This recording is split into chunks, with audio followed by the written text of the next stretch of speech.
Hello everyone, সবাইকে আরো একবার আমার একটা নতুন ব্লগে ওয়েলকাম। আর আজকের ব্লগটা না সত্যি খুব স্পেশাল আমার কাছে, তাই ভিডিওটা অবশ্যই শেষ অবধি দেখো। এখন মোটামুটি ওই ভোর 4টে মতো বাজে আর আমরা 4 জন মিলে বেরিয়ে পড়েছি একটা দারুণ জায়গায় যাওয়ার জন্য। কোথায় যাচ্ছি একটু পরে বলছি। তো ফার্স্টেই চলে এসেছিলাম হচ্ছে গড়িয়া থেকে সোজা যাচ্ছি হাওড়া।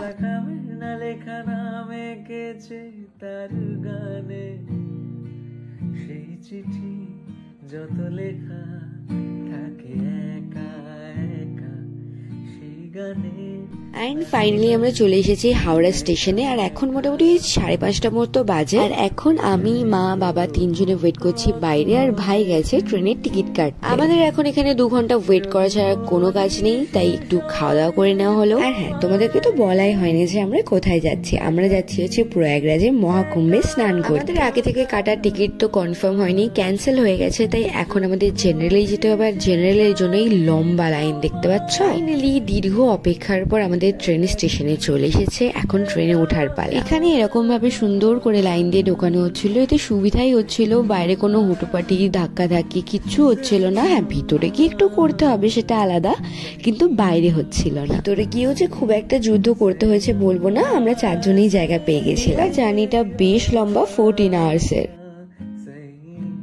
টানা 14 ঘন্টা জার্নির পর আমরা চলে এসেছি আমাদের প্রয়াগরাজ স্টেশনে। আমাদের ট্রেন ছিল হচ্ছে ওই সকাল 8টার সময়, আর এখন এখানে এসে পৌঁছেছি। এখন বাজে হচ্ছে ওই 10:30 মতো। তারপর আমরা টোটো করে চললাম মেলার দিকে। আর দেখো সব জায়গায় কি সুন্দর লাইটিং দিয়ে সাজিয়ে রেখেছে, বেশ ভালো লাগছিল।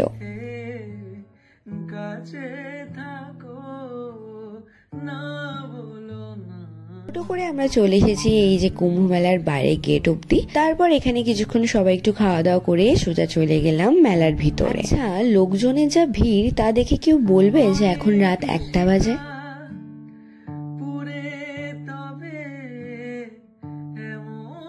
কি সুন্দরভাবে লোকজন দেখে শুধু হেঁটেই চলেছে। তাদের সাথে আমরাও হেঁটে চলেছি, ভালোই লাগছিল বেশ। হ্যাঁ, একটু টায়ার্ড লাগছিল, কিন্তু এখানে আসার এক্সাইটমেন্টটা এত ছিল যে সেই টায়ার্ডনেসটাকেও টাটা বাই বাই করে দিয়েছিল। যেতে যেতে দেখি রাস্তায় জোর করে চা খাওয়ানো চলছে, তাই বাবার ভাই একটু চা খেয়ে নিল। যেতে দেখি একটা জায়গায় পানিপুরি পাওয়া যাচ্ছে, মানে হ্যাঁ ওই ফুচকা, সেটা একটু ট্রাই করলাম, যেটা খেতে একদমই বেকার ছিল। তারপর নিয়েছিলাম হচ্ছে 1 প্লেট চাউমিন, যেটা খেতে আলাদা রকমেরই বাজে ছিল। তারপর ভাবলাম এখানে খাবার না, এই দোকানটাই বেকার ছিল।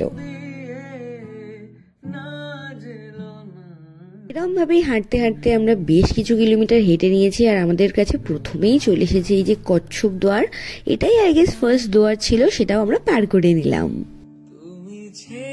দেন যেতে যেতে 2-3টে দুয়ারের পরে আমরা সঙ্গম দুয়ারটাও পার করে নিলাম। ফাইনালি আমরা চলে এসেছি ঘাটের সামনে।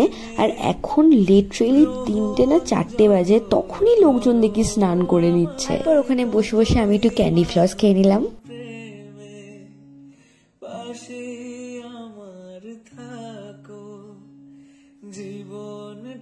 ফাইনালি এখন 7টা বাজে আর সকাল হচ্ছে।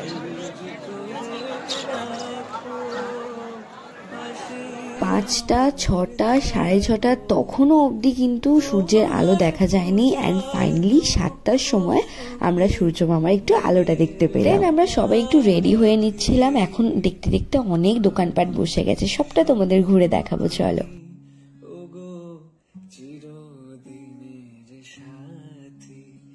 আর এখন ফাইনালি আমি হয়ে গেছি রেডি। এবার চলো চারিদিকটা একটু ঘুরিয়ে দেখানো যাক তোমাদের।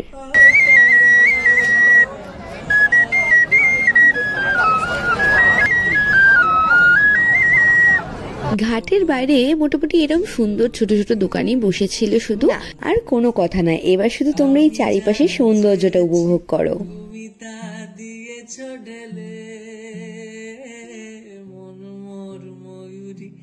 সত্যি খুব লাকি ফিল হচ্ছিল, জানো তো। 144 বছর পর হওয়া এই মহাকুম্ভে আমরা স্নান করার সুযোগ পেয়েছি। তো ফার্স্ট টাইম আমি আমার এক দিদার মুখে এই মহাকুম্ভে স্নানের কথা শুনেছিলাম। তখন না কোনো আইডিয়া ছিল না যে আমরা 4 জনে এখানে আসবো। অ্যান্ড সত্যি এখন আমরা এখানে, বিশ্বাসই হচ্ছিল না।